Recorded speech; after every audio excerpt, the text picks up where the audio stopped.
மன்னன் உயர்வான், மன்னன் உயர மன்னன் செங்கோல் உயர் என்ற முறையில் இந்த சக்கராபுரியை சொக்கேசவன் என பெயர் பெற்று சிறப்புடன் வாழ்ந்து வருகிறேன்.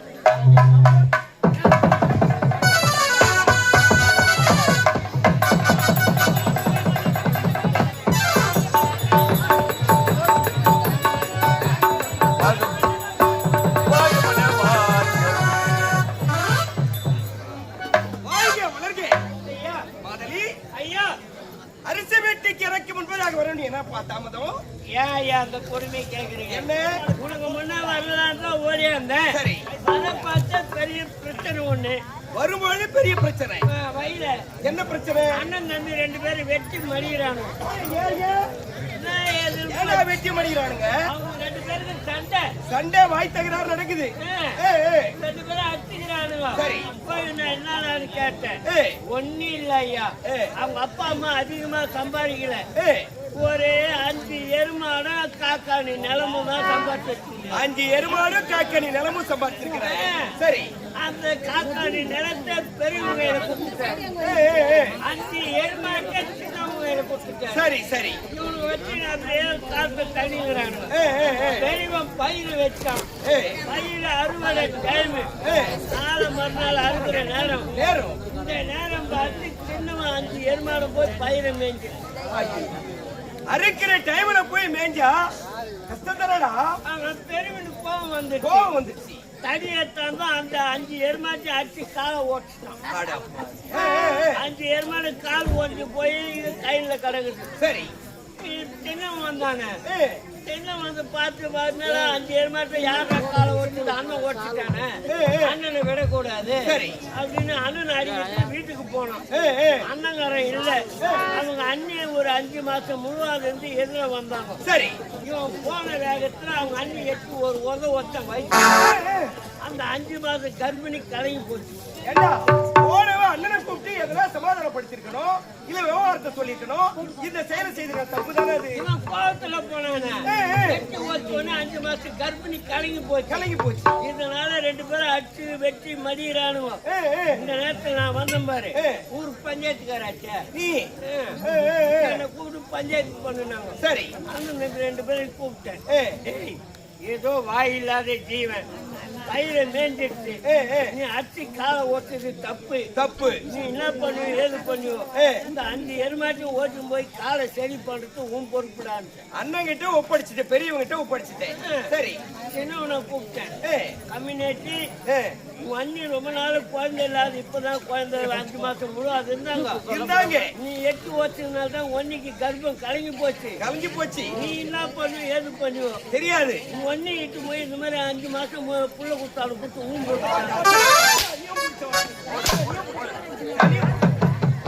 இதுதான் பஞ்சாயத்தா?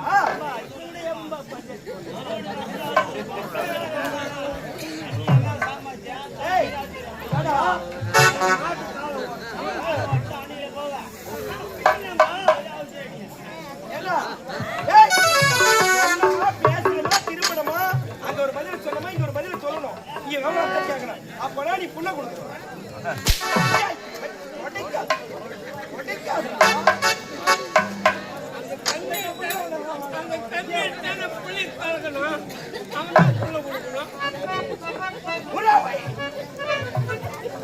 என்னடா தாமதனா ஏதோ கதைகளை கொட்டியா? சரி, போகட்டும். இப்படிதான் சிரிக்க வேண்டிய நேரத்தில் சிரிப்பாக சொல்ல வேண்டும், சிந்திக்க வேண்டிய நேரத்தில் சிந்திக்கும் கதைகளை சொல்லி மக்களை கவனத்தை இந்த சக்கராபுரி சொக்கேசுவன் என்ற பெயர் பெற்று மிக சீரும் சிறப்புடன் யாதொரு குறையும் கிடையாது. குறை என்பது உரையிட்டு பார்த்தாலும் கிடையாது.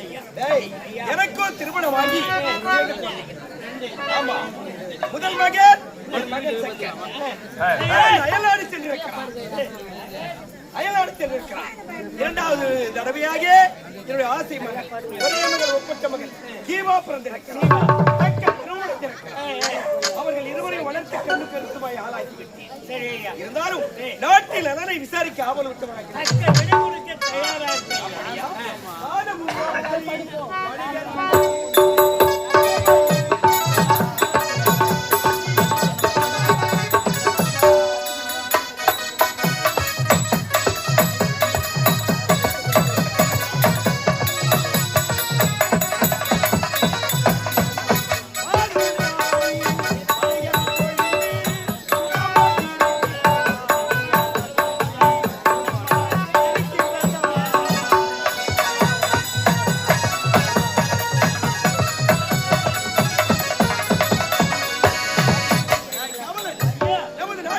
மும்மாரி மணிகள் பொழுது நாட்டு மக்கள் அனைவரும் சுகசிவத்தோடு வாழ்ந்து வருகிறார்கள். அப்படியா? ஆலயம் தன்னில்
பரிமளத்தை நமக்கு கீழே உள்ள அரசர்கள் அனைவரும் தவறாக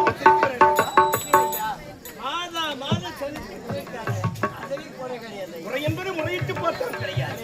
இருந்தாலும் என் ஆசி மனைவி சத்யாவை பார்த்து சில வார்த்தையில் பேச வேண்டும். அதற்கு பிறகு பிள்ளைகளை பார்க்கலாம்.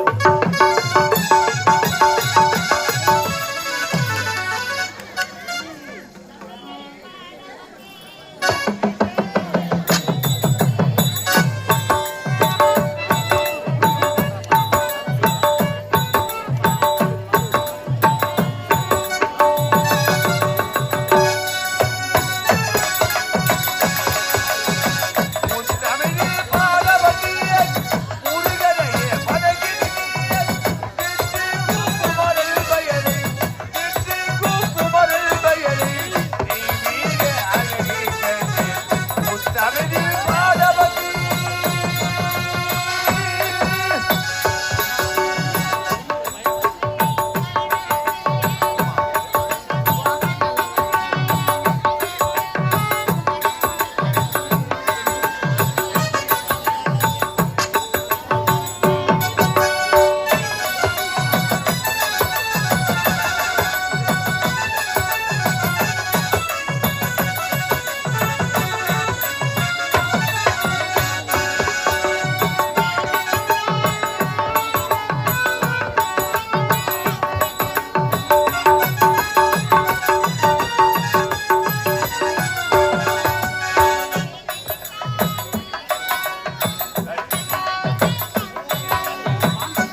சமையல் இந்த நாட்டை ஆண்டு வரும் மன்னருக்கு மனைவியாக்கி சத்யாவதி என்ற பெயருடன் சீர சிறப்புடன் வாழ்ந்து வருகிறேன்.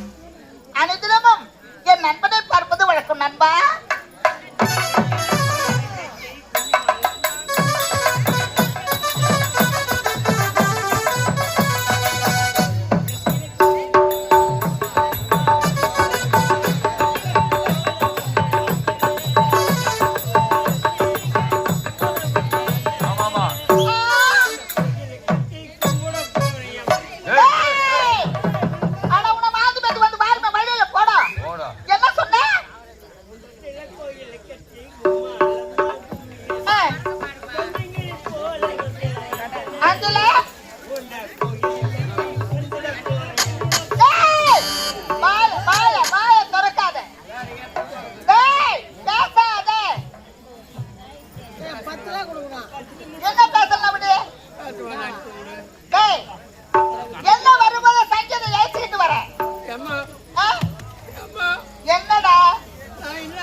கண்ணாலே பெண்ணை இங்கு கண்டது பாவம், கண்டவுடன் காதல் என்று கொட்டது பாவம்.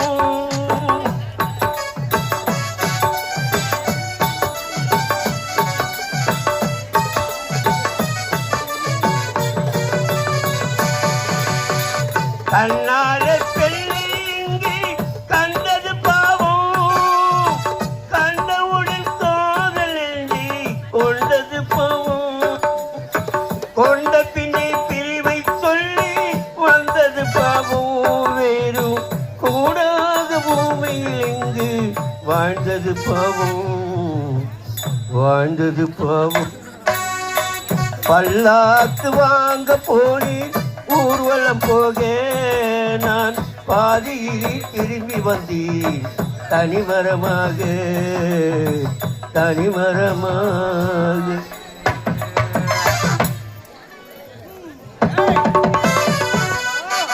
எங்க போக சொல்ல பாடலுங்க ரொம்ப டயர்டா வர என்னாச்சு?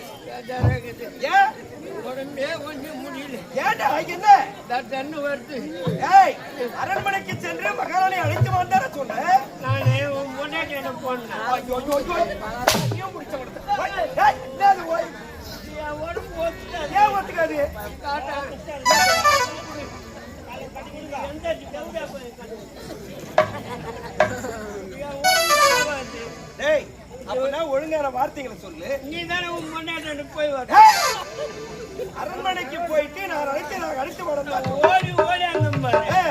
உடம்பு அழுப்பா போச்சு. உடம்பு அலுப்பாகும். எங்கடா என் மனைவி?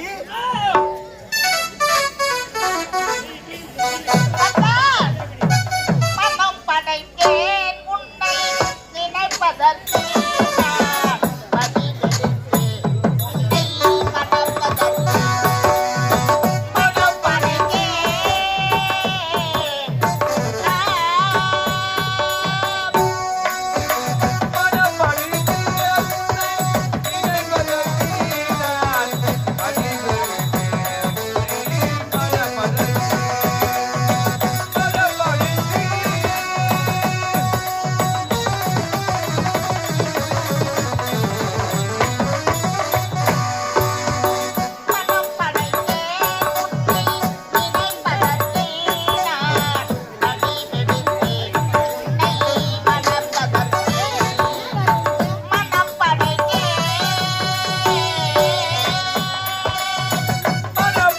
உன்னை நினைப்பதற்கு நான் அடிவெளித்தேன் உன்னை மனப்பதற்கு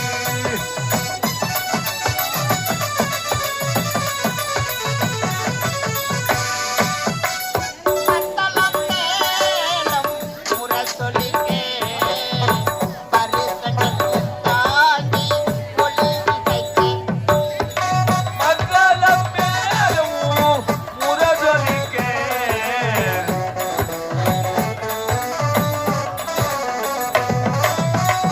மண்டலம் மேலும் முரசொலிக்கே பரிசங்கள் தாங்கி ஒளி விதைக்கே கைத்தலம் நான் கண்டேன் கனவு கண்டேன் கைதளம் நான் பட்ட கனவு கண்டேன் கைத்தலம் நான் கண்டேன் கனவு கண்டேன் அந்த கனவிலோ நினைவிலோ உனை கண்டேன் மனம் படைத்தேன் உன்னை நினைப்பதற்கு நான் வடிவெடுத்தேன் உன்னை மணப்பதற்கு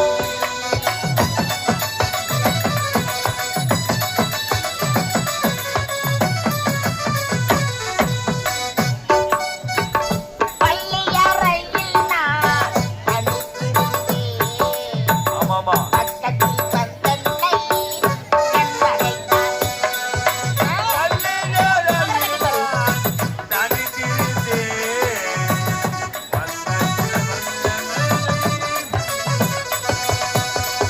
பள்ளியறையில் நான் தனித்திருந்தேன் பக்கத்தில் வந்தன்னை கண்மறைத்தான் துள்ளி எழுந்தி நான் தேடி நின்றேன்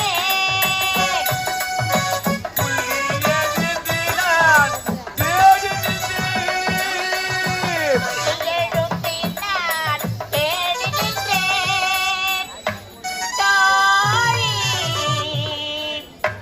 தூக்கத்தில் கனவெற்றி நான் உரைத்தான் நான் மனப்படைத்தேன் உன்னை நினைப்பதற்கு நான் அடிவெடுத்தேன் உன்னை மணப்பதற்கு மனம் படைத்தேன்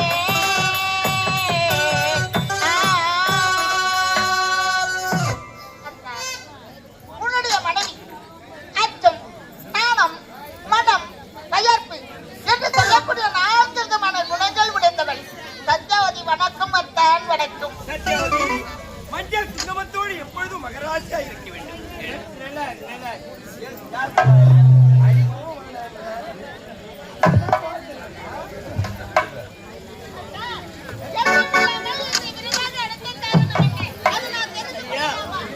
எனக்கும் என் மனைவிக்கும் என்னது? 1000 இருக்கண்டா. அதுல ஒரு 500 என்கிட்ட கொடுங்க. ஏன் ஒரு ஏன் அதிகமா கேட்கிறாங்க உனக்கு? அது என்ன 500?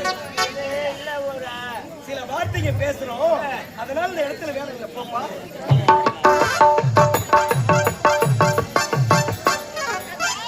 ஓ. நீ யார்தா? அத்தாளுக்கு போகுது யாரா? ஏ? நீ போயிட்டியே, அதனால ஏன் எண்ணி இல்லையா?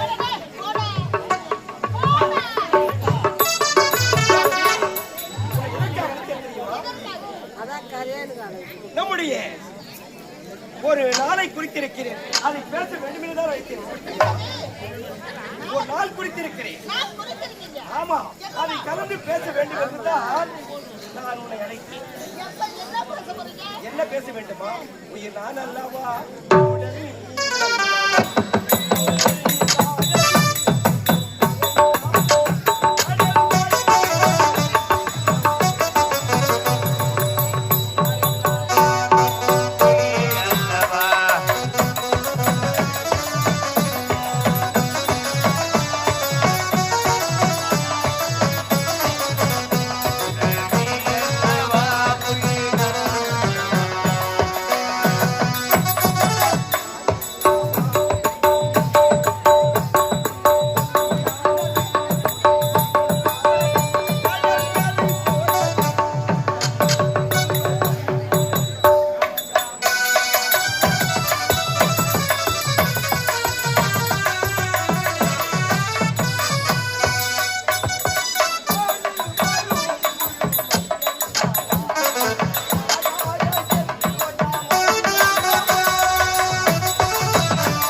கண்குளிர பார்க்க விட ஆசைப்படுகிறேன்.